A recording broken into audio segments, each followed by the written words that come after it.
My name is Jennifer Henderson, and today I'll be talking about diabetic neuropathy. What is diabetic neuropathy? To begin, we must ask ourselves, what is neuropathy? Neuropathy is defined as damage to the nervous system, a nerve injury that blocks communication between the brain, muscles, and organs. Diabetic neuropathy is nerve damage that affects the nervous system, which is caused solely by diabetes. It's predominantly caused by uncontrolled high blood glucose, and because of this high blood glucose, this causes shrinking of the axon terminals where the longest axons are affected first. And in turn, the mitochondrial nerve cannot metabolize energy efficiently due to diabetes. If we look at this photo below, it shows 2 feet. One of them is a healthy foot and one of them is a neuropathic foot. So what we're looking at in this photo is the sole of the foot and the toes. So in the neuropathic foot, we can see that this isn't as clear, and they all seem to be disappearing. So now I'm going to speak about the different types of neuropathy. Firstly, we're going to begin with peripheral neuropathy. Peripheral neuropathy is the most common type of neuropathy observed in diabetes. This is actually up to 50% of diabetic neuropathy cases are peripheral neuropathy.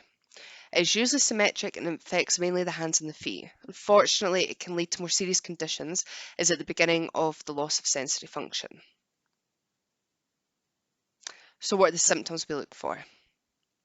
We look for numbness, tingling, loss of sensation, unable to feel temperature, unable to feel or heightened pain, and also a burning shooting pain in the legs, especially at night time. If we link this back to the previous slide, the reasons why we see the symptoms on the hands and feet is due to the damage in the longest nerve terminals, and the hands and the feet are the most outer extremities. So this brings us on to autonomic neuropathy. Autonomic neuropathy is damage to the axons in small fibre neuropathies. So what I mean by this is it affects the nerves that do things automatically in the body, things we don't think about, such as beating of the heart, digestive system, and the bladder. Up to 7% of diabetic neuropathy cases are autonomic neuropathy. And the symptoms that we look for, if someone is orthostatic hypotensive, if they have an abnormal heart rate, if they have abnormal sweating, so this could be they cannot sweat at all or they sweat a lot, especially at night time, digestive trouble, might be experiencing incontinence, might be experiencing sexual dysfunction, and they also might be hypoglycemic unaware. There's also a few conditions that can be caused by autonomic neuropathy, and this can be cardiac autonomic neuropathy, or CAN for short, and this is where the first 2 symptoms come into play. So someone might come in and say, I'm feeling, well, as soon as I stand up, I feel really lightheaded, and this is because, or dizzy, and this is because the blood pressure drops. The abnormal heart rate, it can be a resting heart rate, and someone might say they find exercise very difficult. They may also experience gastrointestinal autonomic neuropathy, and this is digestive trouble. So this affects the stomach, the bowels, and really it's because the digestive system starts to become sluggish, and they may say they feel bloating, may feel very sick all the time. And also someone might experience urogenital autonomic neuropathy, and this can lead to affects bladder control, which can lead to incontinence, and also sexual dysfunction. So in men, it can cause erectile dysfunction. Lastly, I'm going to discuss motor neuropathy. Motor neuropathy is damage to the motor nerves and muscles. It's very rare. It's only up to 1 to 2% of diabetic neuropathy cases are motor neuropathy. It can include conditions such as muscle weakness due to muscle wasting and also a foot drop.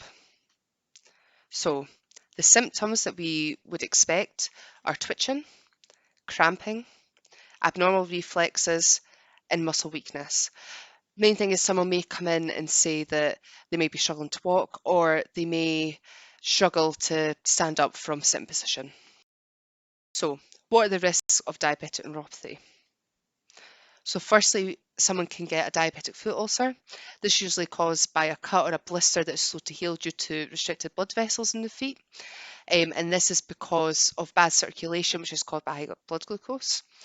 Unfortunately, this can go unnoticed due to the sensory symptoms of neuropathy and they can't feel their feet properly, and if they're not checking their feet. This can then lead on to gangrene. So this is caused by wound infection, which causes neurotic tissue. Two reasons we wouldn't be able to feel it would be because of having diabetic neuropathy and also because of the neurotic tissue. This requires debridement, and in severe cases, some people may have to get toes or limbs amputated. And then move on to CAM, which we discussed in a couple of slides back. And the main thing about this is in severe cases, people may have a heart attack that goes unnoticed because they can't feel pain. And in the last slide, we touched on a foot drop. So this is a deformity in the foot. Another signs symptoms you may see is redness. It might be warm to touch, it might be swelling. And again, this is not painful to the person because of neuropathy. So most importantly, how do we prevent diabetic neuropathy? So the National Institute for Health and Care Excellence, or the NICE guidelines, suggest that someone with a diagnosis of diabetes firstly should get a foot screening at diagnosis and also should get regular advice on foot care. This can then go on to annual diabetic foot screenings. They also suggest advice on the advantages of healthy lifestyle and good blood glucose control, as we know that this can prevent neuropathy. And most importantly, a good multidisciplinary team. I think that in a condition such as diabetes, we need to all be there for each other and mainly for the patients. They need a lot of support and advice going through their journey. In the last slide, we discussed diabetic foot screening. So what is a diabetic foot screening? And in particular, what is the person going to expect? So again, we follow the National Institute for Health and Care Excellence, or NICE guidelines, and they suggest a Symes-Weinstein monofilament test. So what is a monofilament test? And what should this person expect? So when they first come in, we always ask them to remove their socks or shoes and any bandage dressings they may have on their feet in order so we can properly examine the feet. What we're looking for, so we're assessing for neurotic, callous, ulcerated or infected tissue. If the person is over 18 years old, they should be tested for peripheral arterial disease. Then for the test, we use a 10G monofilament to test for sensation. And the examiner needs to test 10 points, which include the pulp of the first and third toes, and then the first, third, and fifth metatarsopharyngeal joints. The examiner must apply enough pressure that the filament bends for at least 1 to 1.5 seconds. The patient must verbalise that they have felt pressure. If the patient scores 8 or above, then this is normal sensation. If they score 7 or below, then this is abnormal sensation, and they need to go on for further testing. So, following on from the diabetic foot screening, if someone has abnormal sensation, then this is how we diagnose diabetic neuropathy. So, first of all, most importantly, we take a full medical history and examination of all the symptoms, and this is to rule out any other causes and also to help diagnose. A lot of the time, if someone does have a diagnosed diabetes, then it can be quite quick that they get diagnosed with the neuropathy if they have these symptoms from before. But also it's important to take blood samples, so that's a full blood count, thyroid, vitamin B, HbA1c and a fasting plasma glucose, an ultrasound to observe the function of the urinary tract, an electromyography to see how the muscles are responding to nerve impulses, skin biopsies to test the cutaneous nerve conduction tests to check how the nerve responds to electrical current, optical coherent tomography, and that's to check the structure and thickness of the fibres, and a quantitative sensory test to gather the information on what nerve damage is present. Lastly, what is the treatment for diabetic neuropathy? The NICE guidelines suggest that initial treatment should be either amitriptyline, duloxetine, gabapentin, or pregabalin.